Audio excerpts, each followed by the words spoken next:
헌법 바꿔야 산다. 개헌은 국민대학교 강상호 교수님 모셨습니다. 인사드리겠습니다. 예, 강상호입니다. 반갑습니다. 예, 진행을 맡은 배재대학의 강병호 교수입니다.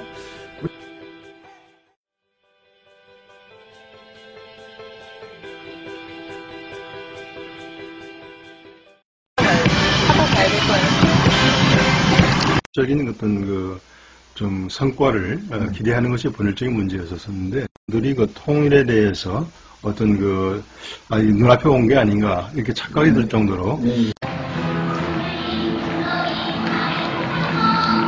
관련된 인권으로서 또 근대 국가의 어떤 시민으로서의 권리 뭐 그런 부분에 대해서는 북한 사람들은 당연히 그러는 걸로 된 거는 전혀 없어서 제가 좀 많이 아쉬웠습니다. 그러니까 이거는 죄송합니다.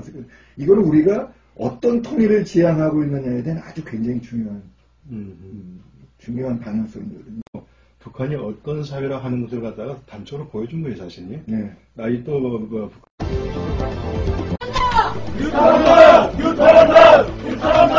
그것을 검찰의 압수수색을 통보받은 국회의장이 취한 행동이 하나의 상권이 분리된 상황 속에서 국회의수장으로서 적절한 행동했는가 하는 문제. 좀 문제가 달라졌고, 뭐, 보수에서 진보로 갔다고 흔히 언론에서 얘기하지만, 그 태도, 저번에도 우리 한번 같이 그 문화, 이거는 달라진 게 없다. 왜 지금 현행 담임 5년제로 했는가? 왜 5년으로 해야 되는가? 그리고 그 문제. 대통령 시스템 하에서는 이 정당이 그렇게 정착이 안 된다는 거거든요. 예를 들어서 이런 거죠. 만약에 나중에 우리가 분권형 정부제를 얘기할 때 나오겠지만은, 이 보면은 소위 정당이 어떤 의회의 의석을 통해서 정책을 검토를 하게 되고, 그것에서 내각에 참여할 수 있는 기회가 있고 하게 되게 되면은, 정당 스스로가 힘을 갖는 거거든요. 권력의 어떤 형성 과정 속에. 강대강 헌법 바꿔야 산다. 개헌운동 방송, 이번 두 번째 방송 시작했습니다. 헌법이 왜 필요하고, 헌법 개정이 왜 필요하고, 일반인의 삶에 중요한지에 대해서 대담을 통해 논리를 친근하게 전달하는 방송입니다. 저번에 이제 첫 번째 방송을 마쳤는데요. 사실 뭐 유튜브에 올렸지만 그렇게 조회가 많이 나오는 것 같지는 않습니다. 지금은 오늘 이제 9월 29일이고요. 우리가 지금 촬영하는 장소는 분당에는 정치발전연구소입니다. 우리 다시 한번 우리 대담을 통해서 말씀 전달하고 있는데요. 우리 강상호 박사님 인사 한번 주시죠. 예, 반갑습니다. 강상호입니다. 국민대학교 강상호 박사님, 교수님이시고요. 저는 진행을 맡고 있는 저는 배재대학의 강병호 교수입니다. 교수님 추석이 좀 이번에 길었죠? 어떻게 보내셨습니까? 차례 좀 형님들께서 보냈고요. 주로 책을 좀 보면서 보냈습니다. 남은 시간들은. 예, 좀 길었고 저는 등산을 좀 갔다 왔고요. 어디 지금 내려갈 데가 없어갖고 너무 복잡하고요. 그래서 수도권에 계속 있었습니다. 책이 나왔다고 하는데요. 매번 저희가 책 소개하고 책을 한번 다시 한번 좀 소개시켜 주시죠. 문답집 형식으로 만들었는데요. 우리가 헌법에 대해서 일반인이 가질 수 있는 어떤 궁금한 사항 108개를 선정을 해가지고요.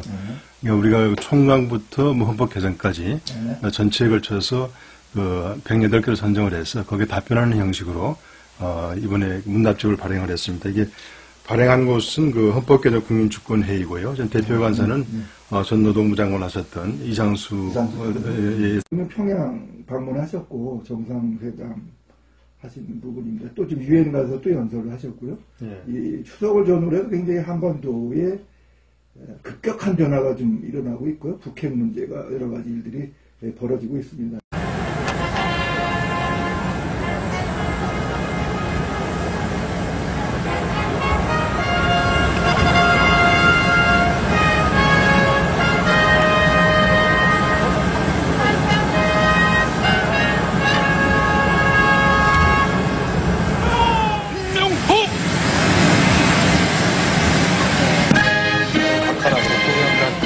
영접하기 위하여 저희는 이곳에 조율하였습니다. 학생들의 인정을 하고 가야 될 것 같습니다. 굉장히 아주 박정 문재인 대통령이 김정은 위원장 표정이 약간 긴장한 것 같기도 하고요. 왜냐하면 이게 이 손님을 모시는 입장이 더 긴장하게 되죠, 주인이. 혹시 우리 사람들이 실수를 하면 어떨까 더 긴장하게 마련이죠. 이번에 이제 3차죠. 3차 남북 정상회담을 가졌었는데요. 사실 본질적인 문제는 이제 비핵화의 문제에 있어서 또 실질적인 어떤 좀 성과를 기대하는 것이 본질적인 문제였었는데 사실 나중에 공동선언에서 나온 걸 보게 되면은 본질적인 문제에 대해서는 거의 새로운 사실이 없고 다만 이제 양북 정상들이 중심으로 해서 벽두산까지 올라가서 이렇게 각종 이벤트가 쭉 이어지지 않았습니까? 그래서 감성적으로 많은 사람들이 통일에 대해서 어떤 눈앞에 온 게 아닌가 이렇게 착각이 들 정도로 일부에서는 그것이 너무나 우리가 그런 이벤트에 취해서 본질을 잊고 있다 이런 비평이 좀 나오고 있어요. 근데 저는 이 문제를 보면서 이제 저는 여당 쪽에서는 하나의 어떤 프레임의 전환에 시작이 됐다고 보는 것 같아요. 그러니까 그리고 과거에는 이제 냉전 체제의 안보 프레임에서 우리가 이제 남북 관계를 봐왔다면은 여당 쪽에서는 상당히 좀 너무 조급한 측면이 있긴 한데 이미 프레임 전환이 이루어져 가지고 평화 체제가 이미 시작되고 있다.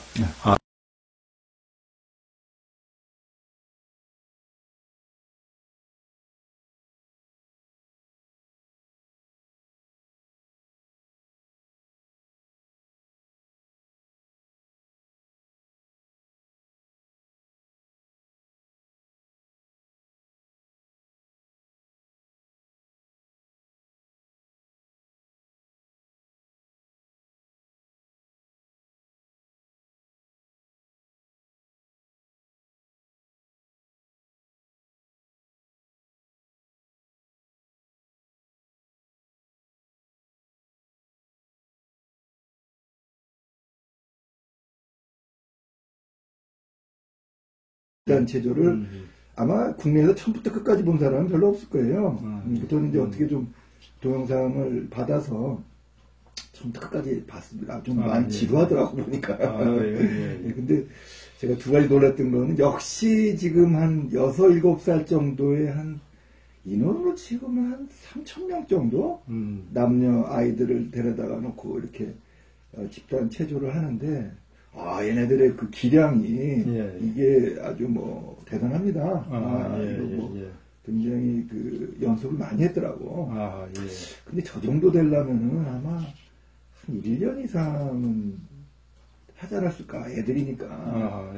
그래서 지금 탈북자들이 그런 거 경험했던 친구들이 꽤 있더라고요. 그래서 얘기 들어보면은 화장실도 못 가게 하고, 아침부터 일어나게 하고, 그 다음에 이제 급식이 또 잘 안 되니까, 부모들로부터 강제적으로 또 돈을 걷고 이런 굉장히 좀 비인간적인 그런 부분들이 많이 벌어지고 있다. 두 번째 이제 마스게임인데요. 저는 이제 옛날에 박정희 대통령 때 마스게임 경험을 해봤어요. 근데, 이거 그 정도 하려면 거의 1년 이상을 거의 하루에 한 서너 시간 이상을 해야지 그 정도 나오거든요. 한 논평은 우리나라 언론은 없는 것 같아요. 그렇죠. 웅장하다, 장엄하다, 대단하다는 그런 평밖에 없고요. 거기에 관련된 인권으로서 또 근대 국가의 어떤 시민으로서의 권리, 그런 부분에 대해서는 북한 사람들은 당연히 그러는 걸로 생각을 했는데 그 사람들도 사람이거든요. 사람이고 우리가 살고 있는 시대는 21세기인데 거기에 대한 문제의식을 갖고 있는 사람은 없더라. 그리고 대통령도 거기에 관련된 얘기를 거기서 하기 좀 어려우니까 그래도 유엔 총회라든지 그래도 좀 언급을 해주셨으면은 그래도 대한민국이 좀 인권에 대해서 관심이 있는 나라구나. 거기에 대해서 좀 전 세계적인 코멘트가 됐을 텐데 거기에 대한 거는 전혀 없어서 제가 좀 많이 아쉬웠습니다. 그러니까 이거는 죄송합니다. 이거는 우리가 어떤 통일을 지향하고 있느냐에 대한 아주 굉장히 중요한 방향성이거든요. 지금 지적하신 문제에 대해서 태영호 공사의 저서에 보게 되면은 이 문제를 한번 거론을 했어요. 김정일 시대죠. 김정은의 아버지 시대에 아마 이런 그 집단 체조에 동원된 어린 학생들이 네네네. 추위에 아니면 맨 땅에서 네네. 굉장히 아주 혹독하게 훈련받는 걸 보고서 네네. 영국이 아마 그 외교관이 그걸 갖다가 런던에 돌아와서 비난을 했던 모양이에요. 네네. 그래서 그 당시에 영국 공사에 나와 있던 태영호 씨가 이제 그 김정일 시대에 본국에다가 그런 그 비난을 갖다가 이렇게 보고를 했는데 네네. 그 보고를 받은 김정일이가 그 보고를 받고 나가지고 어린이 동원에 대해서는 하지 말도록 조치를 취했다고 그랬다고 그래요. 내용이 있었거든요. 아, 그렇죠. 근데 이번에 김정은 시대에 들어와가지고 다시 그 초등학생 다시 부활한 거죠. 다시 또 이게 그 어린애들 동원했다고 하는 거 이것이 좀 인권윤리의 문제가 있고요. 능라도 경기장뿐만 아니라 지금 우리가 걱정하는 게 하나 있지 않습니까? 만약에 순안 공항에서 네. 백화원 초대석을 가는 과정에서 거의 10만이 넘는 동원돼가지고 네, 그렇죠, 그렇죠. 이렇게 열광적인 환영을 했는데 만약 김정은이가 금년 내에 우리 한국에 왔을 때 과연 우리가 그렇게 동원이 가능하겠나 하는 문제가 나오는 거죠. 그러니까, 아마 능라도의 경기장에서의 그 집단체조, 그다음에 그 환영 인파 이걸 통해 가지고 북한이 어떤 사회라 하는 것을 갖다가 단적으로 보여준 거예요, 사실이. 네. 아이 또 북한이 그 전체주의 사회라고 하는 것을 갖다가 이제 아주 그냥 금방 많은 사람들이 설명이 필요 없이 느낄 수 있는 그러한 이벤트가 아니었는가 그런 생각을 갖습니다. 상당히 좀 울적한 거지요. 근데 이제 일부 많지는 않았지만 일부 사람들이 우리 대표단들이 거기에 가서 아주 그냥 그 감동을 하는 모습을 보고서 과연 이 사람들이 정말 이 백그라운드를 아느냐, 거기에 숨겨져 있는 어떤 비참한 북한 현실을 아느냐, 여기에 대해서 비판하는 사람들이 있었습니다, 사실은. 네, 그게 참 우리가 정상적인 근대화 과정을 거쳐서 우리가 현대적인 관점을 가진 시민의 의식으로서는 이거는 좀 그렇죠. 옛날에 우리나라의 그 헌법 3조에 보면은 그 대한민국은 한반도와 그 부속 도서를 영토로 한다. 한다는 거하고 우리가 통일을 지향하되 자유민주주의적인 통일을 지향한다는 게 헌법에 명시가 되지 않습니까? 네, 그렇죠. 그런 의미에서 본다면 이 지금 벌어지는 일들은 좀 뭐 헌법과는 조금 그 거리가 있는 일들이 아닌가. 물론 이게 뭐 흔히 말해서 통치행위다. 우리나라 통치행위라는 거 말 참 좋아하는데요. 네. 통치행위다 그렇게 얘기하면 할 말은 없지만 법적으로는 좀 문제가 있는 거 아닙니까? 사실 어떻게 보면. 그러니까 어떻게 본다면 말이죠. 헌법이라고 하는 것은 이제 선언적 의미가 사실 있는 거지요. 만약에 헌법대로 한다면 우리가 1991년도 3월 달에 말이죠. 유엔 46차 총회 때 남북한이 동시 유엔 가입을 했지 않습니까? 네네. 헌법 조항을 그대로 따른다 한다면 이것은 우리가 동시 가입이라고 하는 것은 있을 수 없는 이야기죠. 네, 유엔에서 한반도의 유해 합법 정부로 해서 우리 대한민국을 인정되기 때문에 그러나 이제 현실적으로 봐서는 아마 우리 이제 그 남북관계 개선이랄까 어떤 현실적인 특수한 관계, 국가 대 국가의 관계는 아니지만은 특수한 관계이지만은 그럼에도 불구하고 어떤 그 서로 간 대화의 채널이랄까 이런 것도 해서 현실적으로 인정할 수밖에 없는 그래서 이것이 91년도에 동시 가입을 했으니까 벌써 한 7년 되지 않았습니까? 그리고 또 이제 만약에 사실 국가 간에는 조약이랄까 어떤 이런 것들이 이제 형성이 되지만은 이게 최근에 아마 헌법학자들 중 일부에서는 그 법률적으로 헌법이 그렇게 되어 있기 때문에 법률적으로 봐서 이것이 좀 문제가 된다는 것을 지적하는 학자들도 있긴 있어요. 그러나 우리가 현실적으로 특수관계인 북한을 갖다가 인정하지 않을 수 없는 그런 어떤 한계 상황이 있지 않는가 생각이 들어가요. 뭐 헌법을 우리가 지금 뭐 공부하고 또 같이 헌법에 대해서 얘기하고 있기 때문에 조금 좀 아쉬운 점들이 많은 그런 상황입니다. 좀 시간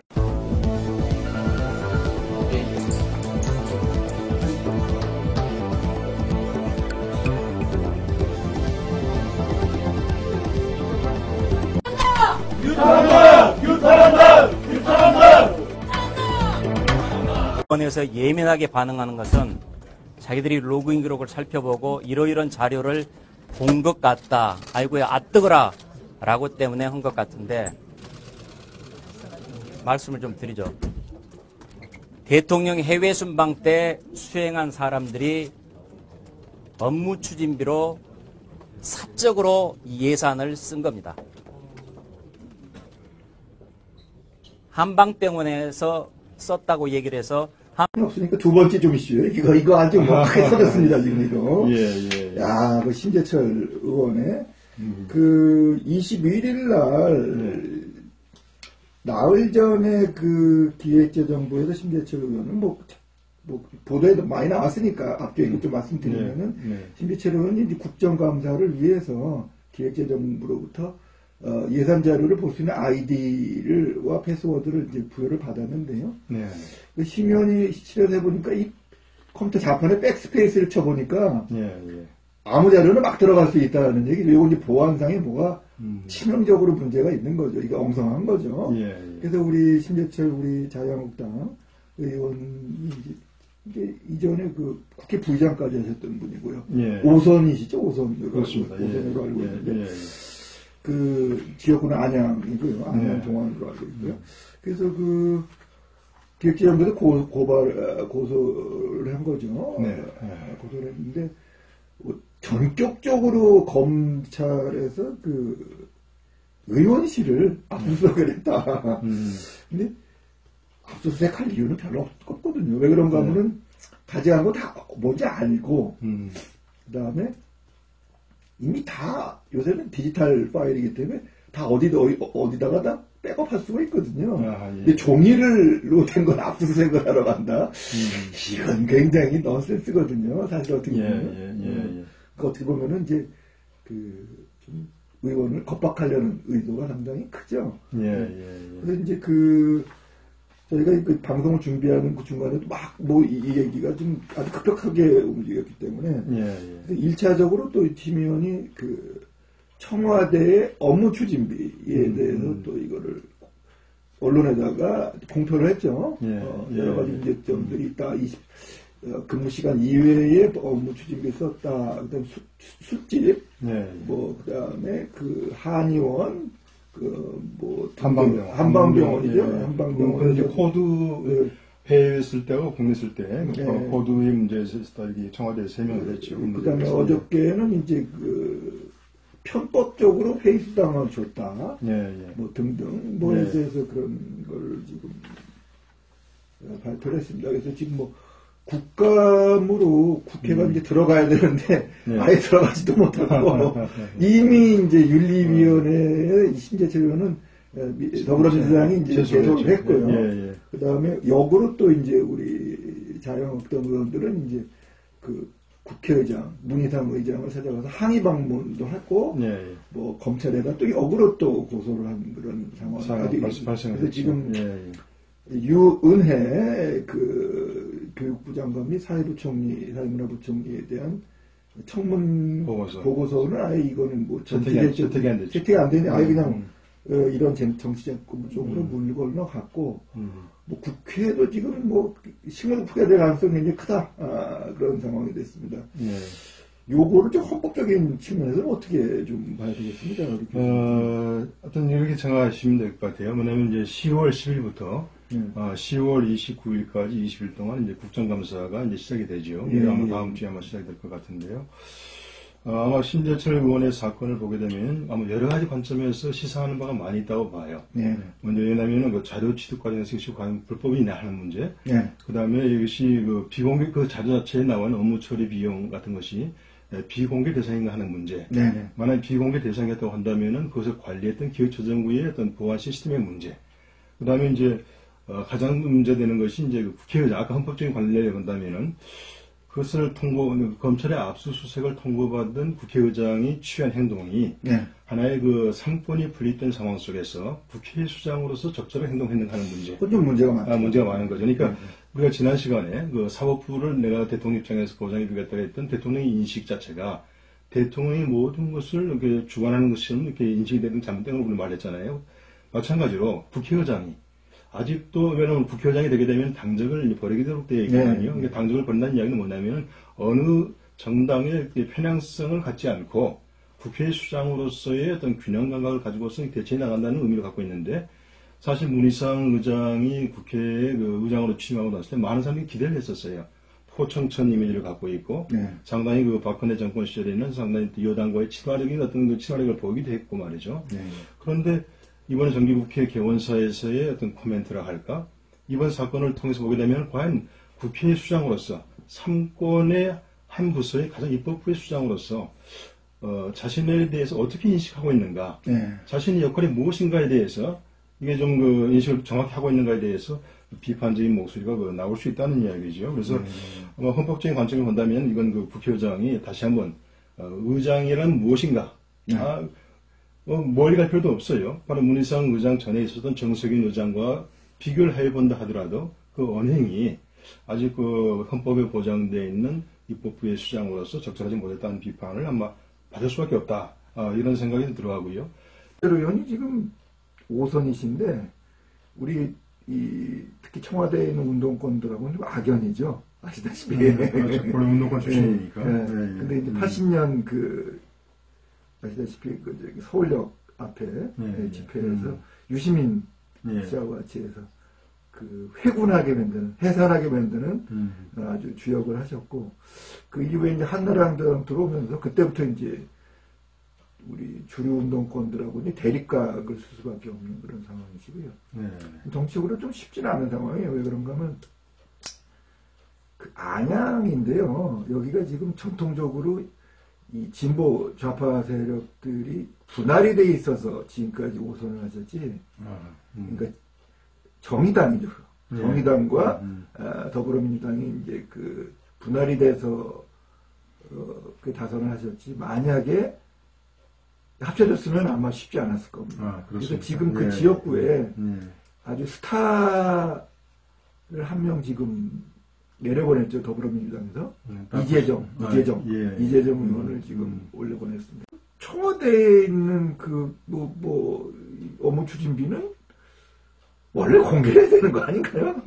그러니까 일부에서는 그런 말을 해요. 왜냐면은 이제 이것이 서로 주어진 아이디어와 어떤 패스워드를 가지고서 들어갔다 하더라도 나중에 기획재정부에서 문제가 있다, 이 비공개 자료다 이렇게 말을 했으면은 일단 그것을 다시 반환을 하고 나서 정식으로 그 자료를 요청하게 되면은 그 업무 추진비 내용에 대해서는 이게 뭐 공개 안 할 수 없는 자료니까 아마 정식으로 받았으면 문제되지 않느냐 이런 이야기를 하긴 하는데 그러나 이제 정치판이라는 그렇지 않지 않습니까 보면 사실은. 그래서 이것이 국민의 알 권리하고 이런 측면에서 어떤 사람들은 그 소리대로 반환하고 침묵한다고 한다는 것은 국회의원으로서의 직무유기다. 또 이렇게 말하는 사람도 있어요. 여하튼 취득 과정이나 모든 것들이 아직도 법정인 어떤 서로 논쟁이 좀 필요한 부분이 좀 있는 것 같아요. 있는 것 같은데 아무튼 일단 이것이 공개되는 이상은 더군다나 이제 아직 그 내용 중에서 국정 질의 중에서 제기할 수 있는 이슈가 있고 서로 아직 국정감사 시작되지 않는다 하더라도 이렇게 SNS나 방송을 통해서 공개할 수 있는 부분이 있을 것 같아요. 법적으로 봐가지고.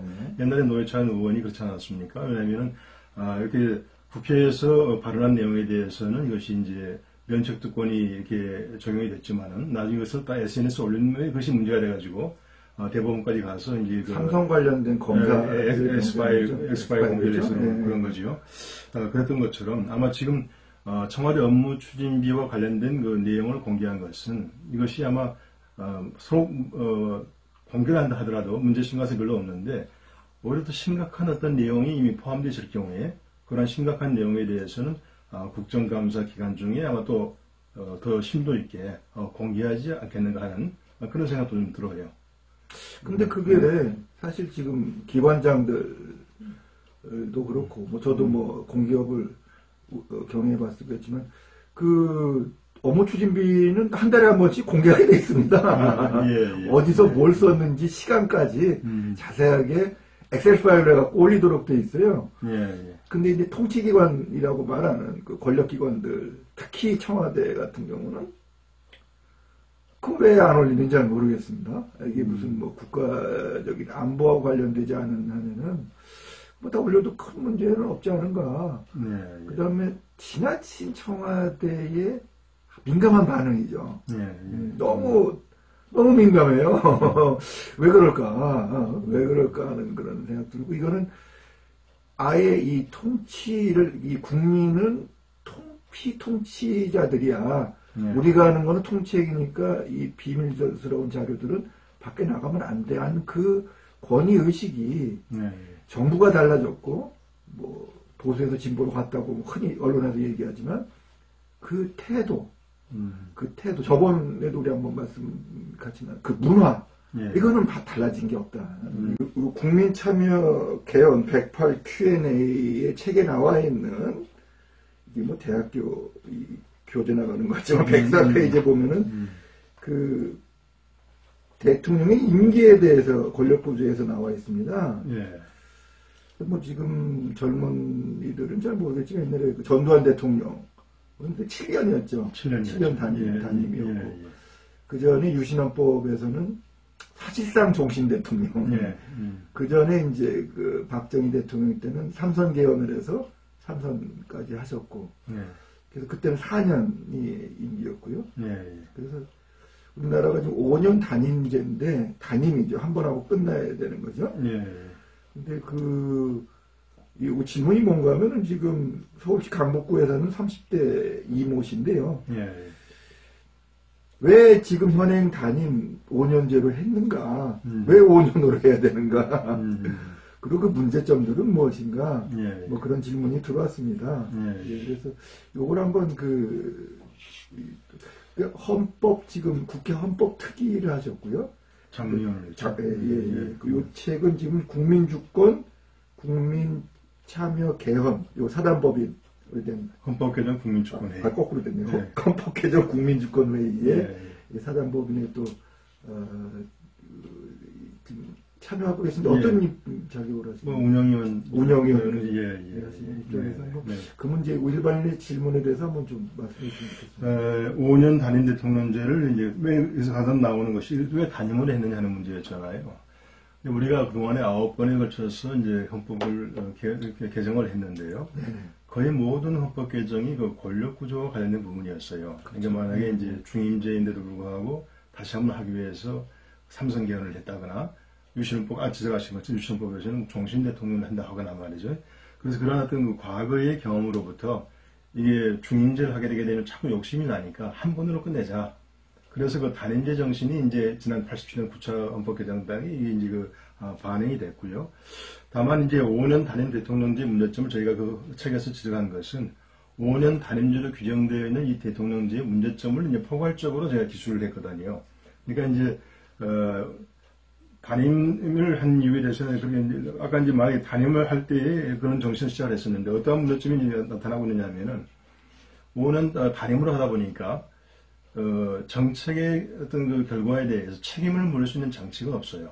그렇죠. 예, 왜냐면은 만약에 이제 4년 연임을 하거나 뭐 중임을 할 경우에는 그 4년의 평가를 받아가지고 다시 한번 재선에 도전할 때 그 평가 기준에 의해서 당락이 좌우되기 때문에 이제 상당히 그 책임을 물을 수 있는 장치가 있는 거지요. 근데 한국 같은 경우에는 정당 자체가 뿌리를 내리고 있지 못한다는 이야기예요. 그러니까 어떤 정당이 권력에 기생하는 측면이 있어요. 그러니까 유력한 대권 후보가 나오게 되면은 그 사람을 중심으로 해서 새로운 정당이 생기고 과거에 보게 되면은 노무현 대통령 같은 경우는 후보 당시에 새천년 민주당 후보로 당선이 됐었는데 당선되고 나니까 그 정당이 굳혀나지는 거예요. 그걸 더불어 그걸 열린 우리당 창당을 했지요. 그러니까 어떻게 본다면은 그 정당이 어떤 새로운 권력을 창출해내는 것이 아니라 유력한 후보가 부상을 하게 되면은 그 사람을 중심으로 해서 새로운 당이 형성되는 이런 생각을 하다 보니까 같은 정당 내에서 이게 만약에 권력이 계승이 된다 하더라도 후임 대통령이 전임 대통령을 그 비판을 하게 되고 그 정책을 따라가지 않는 현상이 나온다는 이야기죠. 예를 든다면은 박근혜 대통령 당시에는 녹색 성장 경제를 갖다가 표방을 했었는데 이명박 정권이 들었으니까 같은 정당에서 나왔는데 불구하고 창조 경제 쪽으로 이제 이게 바뀌게 되는 거죠. 이런 식으로 또는 대통령이 이제 연임이 안 되다 보니까 그 사람은 이제 그걸 끝나버리니까 그 대통령에게도 책임을 물을 수도 없고 정당에게도 책임을 물을 수 없다는 거예요. 만약 한 정당이 계속 뿌리를 갖고 있으면서 명칭도 바뀌지 않고 계속 영속이 된다고 한다면 그 정당을 통해서 정책의 연속성을 우리가 발견해낼 수가 있고 그 정책이 한 정당에 의해서 고수될 적에 그 정당에 책임을 물을 수가 있는데 이것은 정당에도 책임을 물을 수 없는 구조가 되어버렸고 대통령 후보에게도 책임을 물을 수 없는 구조가 되어버린 거예요. 그래서 이것이 상당히 그 정당 발전에도 저해가 되고 우리의 정치의 어떤 그 안정성 이런 면에서 상당히 이제 그 문제를 제기하고 있다 이런 지적을 좀 드릴 수가 있는 것 같아요. 근데 이제 5년 단임을 떠나가지고 5년 단임 대통령제에서 이제 포함되어 있는 여러 가지 이제 권력적인 문제가 많이 있어요. 뭐냐면은 지금 그 5년 단임 대통령제는 다수결 민주주의 문화에 기반을 두고 있거든요. 네. 승자 독식의 문화예요. 네. 51대 49로 이겼다 하더라도 이 5년 동안에 불과 2%밖에 더 못한 이 집권당이 모든 권력을 다 가져가 버리는 거예요. 네. 그러면은 이 선거에서 패배한 정당은 4년 동안 할 수 있는 게 아무것도 없어요. 오히려 이 그 집권당을 갖다 공격을 해가지고 실패를 부각시켜야만이 다음 선거에서 오히려 극한 정치가 되는 거죠. 찬스를 가질 수 있기 때문에 모든 국회 활동이 정책에 대한 합리적인 논쟁이 되는 게 아니라 상대에 대한 전투적인 소위 말해 공격성의 어떤 아주 제로섬 게임이 되는 거예요. 그러다 보니 국회가 이제 상당히 또 문제를 야기하게 되는 거죠. 많은 사람들이 국회가 안정화 안 돼 있고 정당이 안정화 안 돼 있는 상황 속에서 어떤 내각 책임적인 요소, 분권형을 하는 것은 문제가 많다 이렇게 지적을 하는데 그것은 오히려 역을 말할 수 있을 수가 있어요. 대통령제 갖고 있는 제로적인 게임적인 그런 어떤 전투적 형태의 정치 문화, 이 문화 때문에 의회도 제대로 기능이 안 되고 있는 것이고 정당도 발전이 안 되고 있다는 것이거든요. 네. 그렇기 때문에 5년 단임제 대통령에 대한 어떤 그 문제에 대해서는 우리가 권력 구조라고 표현되는 어떤 대통령제, 내각 책임제, 분권형 대통령제 이러한 자체에 갖고 있는 장단점만 논의할 것이 아니라 이러한 제도들과 제반의 정치 제도가 있거든요. 선거제도, 정당제도, 그다음에 지방 분권의 정도, 정치 문화 이런 정치 제도가 있는데 이 정치 제도와 권력 구조가 어떻게 서로 조응성이 있는가, 정합성이 있는가 이것을 검토를 해서 이제 우리가 논의할 필요가 있다는 거거든요. 예, 지금 조금 강연 예, 때문에 이 방송이니까 첫 번째가 좀 그래요. 예, 알겠습니다. 끊어서 말씀드리면 네.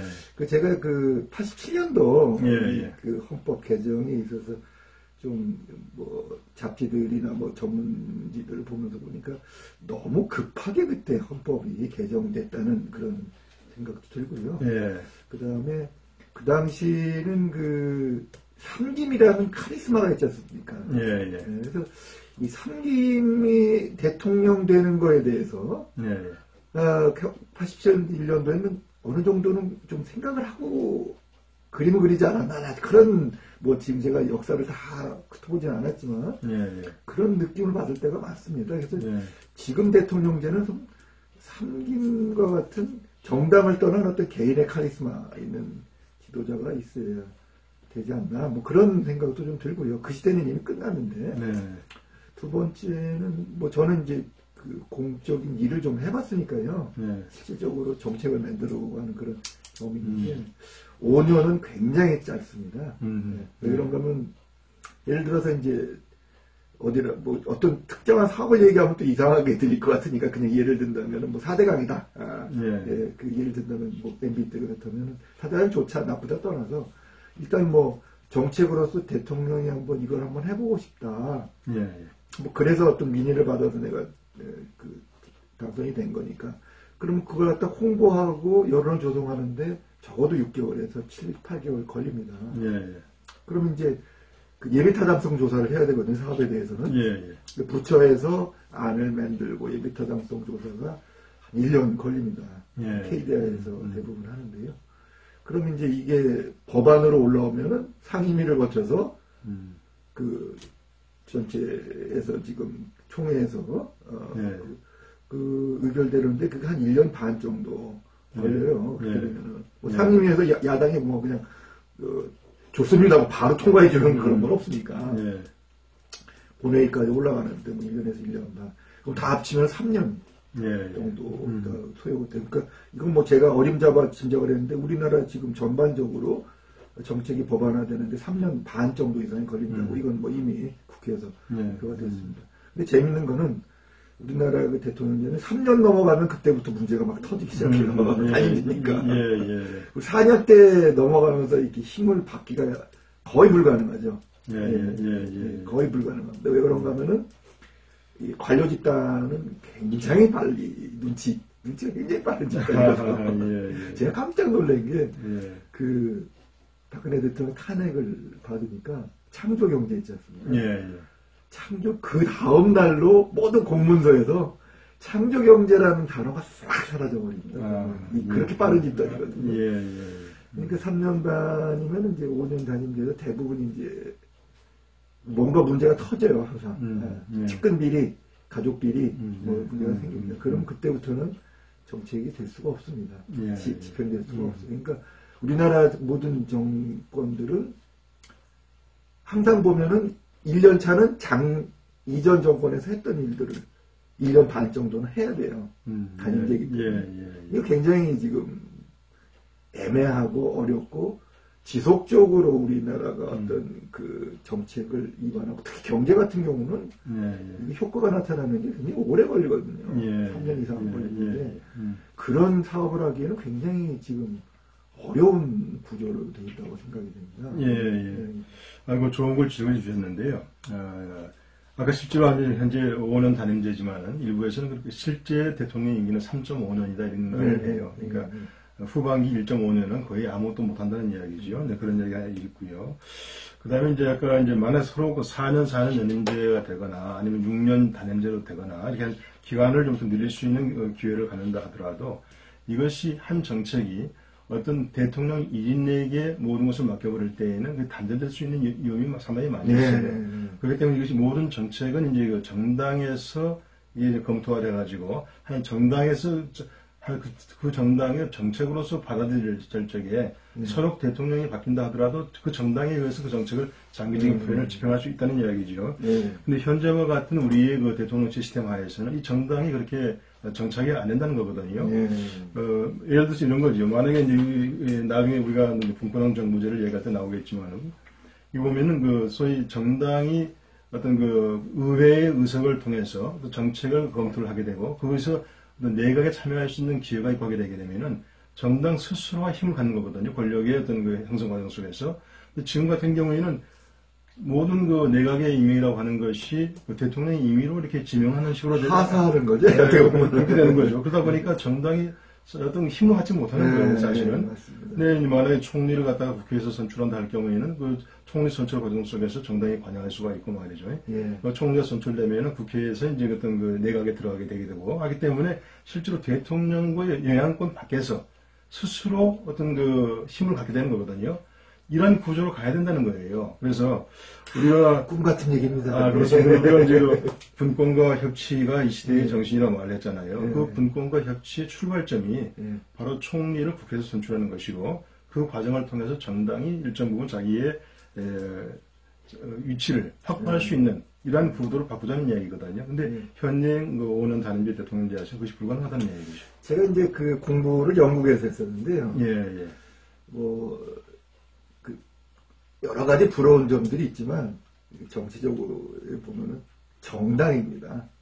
정당 제도가 여기는 뭐 컨서버티브 그다음에 레이버가 뭐 역사가 뭐 컨서버티브 이렇게 보수당 같은 경우는 300년 이상 된 정당이고 레이버도 뭐 거의 100년 이상 된 정당 아주 튼튼하고 국민들의 삶에 직접적으로 영향이 돼 있고 특히 제가 많이 좀 놀랬던 거는 그냥 청년들이 그 회사 들어가듯이 정당으로 들어가서 그 안에서 정치인으로서 양성될 수 있는 시스템들, 그 다음에 공정성 있고 공공성 있는 정당으로서의 책임 있는 그런 정당의 모습인데, 아까 뭐 우리 강 교수님이 말씀하신 게 결국 귀결은 정당, 그 다음에 어떤 사람 뽑느냐는 공천과 선거제도, 이런 부분들로 연결될 수밖에 없는 것 같습니다. 그래서 많은 사람들이 사실 뭐 저도 이렇게 정당에 계신 분들하고 이렇게 얘기를 해보면은 과연 저런 정당 갖고 될까?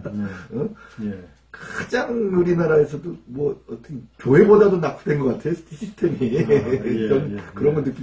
대형 교회들 시스템보다 이 정당이 더 시스템적으로 약하고 우리나라에서 가장 조직적으로 뒤쳐져 있는 집단이라는 느낌을 받을 때가 많습니다. 저런 사람들한테 과연 권력을 줬을 때 어떡할 건가 이런 부분들이 좀 우려도 많이 되는데요. 뭐 우리 이 대통령제 폐해에 대해서 우리 제 책에서도 많이 지금 언급을 하고 있는데요.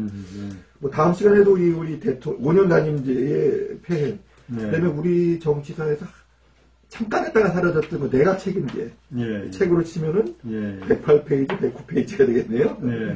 110페이지까지요. 108, 109, 110페이지까지인데. 그럼 내각 책임제적인 요소를 우리가 말씀해 주셨는데, 과연 지금 우리나라 정당에서 가능할 건지, 그거에 대해서 다음 시간에 한번 우리가 얘기를 해보고, 오늘은 그 정도에서 마치도록 하겠습니다. 예. 그래요. 방금 우리 강 교수님 말씀하신 내용 중에서요. 문제가 뭐냐면 자꾸 우리가 이제 그 우리나라 의회 정치의 문제점, 정당의 문제점을 이야기를 하거든요. 근데 거기에 그 베이스에 뭐가 깔려있냐면 운영의 문제고 사람의 문제다 이렇게 하면서 말이죠. 항상 그 변화와 혁신을 얘기할 때 사람부터 바꾸는 걸 생각을 해요. 근데 아무리 사람을 바꿔도 이게 안 되거든요. 왜냐하면 우리가 보게 되면 우리나라 초선 의원의 비율이 말이죠. 45%에서 50% 왔다 갔다 해요. 매 국회마다 그렇거든요. 그렇게 많이 바뀌는 것이 미국에서는 그렇지 않아요. 미국에서는 뭐게 되면 5%, 10%만 바뀌거든요. 그럼에도 불구하고 이것이 그 개혁이 된다는 이야기예요. 근데 우리가 너무나 사람의 문제, 운영의 문제로 포커스를 맞추다 보게 되면은 현재 우리 의회가 갖고 있는 문제점, 정당이 갖고 있는 문제점을 풀 수가 없고요. 요 문제것이 어떤 제도적인 어떤 장치에 문제가 있는 게 아닌가. 제도적인 개선을 통해서 이 문제를 해결해 나가려고 우리가 좀 시도를 할 때 우리가 아마 그 의회 정치의 문제, 정당의 문제를 해결할 수 있다. 이런 기본적인 전제를 우리가 깔고 시작을 해야 된다. 이렇게 생각합니다. 네네. 뭐 자꾸 눈에 보이는 건 현실이니까 그렇게도 우려들 하고 계십니다. 예. 자, 이번 방송 이 정도로 마치도록 하고요.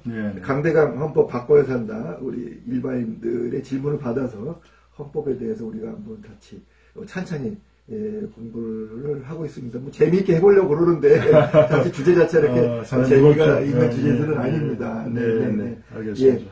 예, 이번 방송 마치고요. 다음번에 다시 찾아뵙도록 하겠습니다. 예, 감사합니다.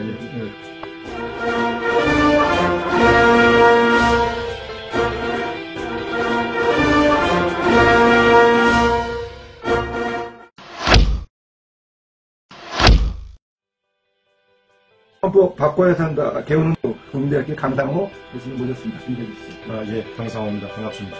예, 진행을 맡은 대제대학의 강병호 교수입니다.